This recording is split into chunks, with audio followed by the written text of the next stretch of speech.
मोदी 3.0 बनने के बाद राष्ट्रीय राजनीति में लोक जनशक्ति पार्टी रामविलास के सुप्रीमो चिराग पासवान का कद तेजी से बढ़ा है।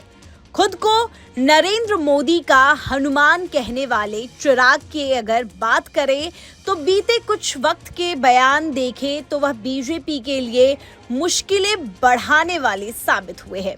ऐसे में न सिर्फ बीजेपी आला कमान बल्कि सरकार भी पसोपेश में है। अब चिराग को कंट्रोल करने के लिए बीजेपी ने नया दांव खेला है। रिपोर्ट्स की माने तो बीजेपी चिराग के चाचा पशुपति पारस को कोई बड़ा पद ऑफर कर सकती है। कहा जा रहा है कि पशुपति पारस को किसी राज्य का राज्यपाल या फिर किसी केंद्रीय बोर्ड का चीफ बनाया जा सकता है। माना जा रहा है कि बीजेपी चिराग को यह सीधा संदेश देना चाहती है कि सरकार के फैसलों के खिलाफ बोलना छोड़ दे, नहीं तो ऑप्शन की कमी नहीं है। चिराग हमेशा कहते रहे हैं कि वह पीएम नरेंद्र मोदी के बेहद करीब है। कई मौकों पर पीएम मोदी चिराग को गले लगाते भी नजर आए हैं, लेकिन बीते कुछ वक्त से चिराग के रंग बदले बदले लग रहे हैं। कई मुद्दों पर उनका स्टैंड केंद्र सरकार से अलग रहा है, भले ही वह वक्फ बोर्ड बिल हो या लेटरल एंट्री का मुद्दा। चिराग के सुर ऐसे रहे जो सरकार के खिलाफ जाते दिखे। इतना ही नहीं, चिराग पासवान ने सुप्रीम कोर्ट के उस आदेश का भी विरोध किया था जिसमें ST/SC कोटा में क्रीमी लेयर और सब कैटेगरी बनाने की बात कही थी। चिराग के इस रुख से जनता के बीच यह संदेश गया कि वह अपने ही गठबंधन में बागी बन रहे हैं।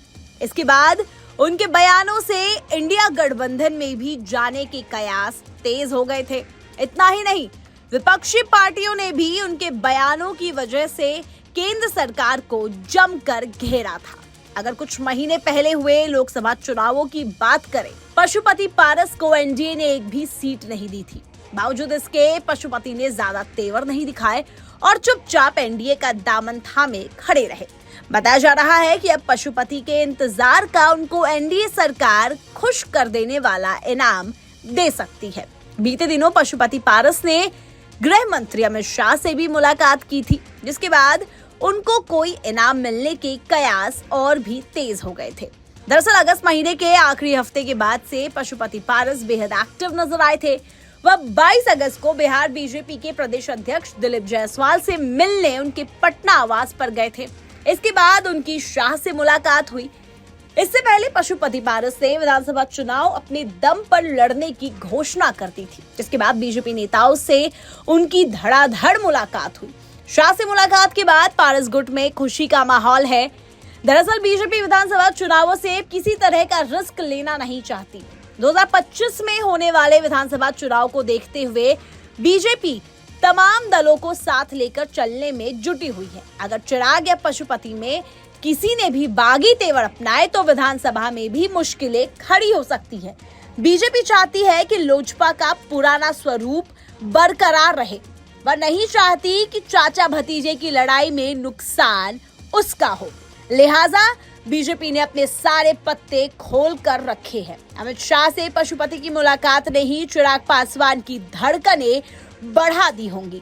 बीजेपी ने साफ साफ संकेत दे दिया है कि ना तो उसके लिए पशुपति पारस गैर है और ना ही समस्तीपुर के पूर्व सांसद प्रिंस पासवान, जो चिराग के विरोधी माने जाते हैं। ऐसे में अब ये देखना दिलचस्प होगा कि क्या इस मुलाकात के बाद चिराग के तेवर नरम पड़ेंगे या चिराग की लौ और तेज फड़फड़ाएगी।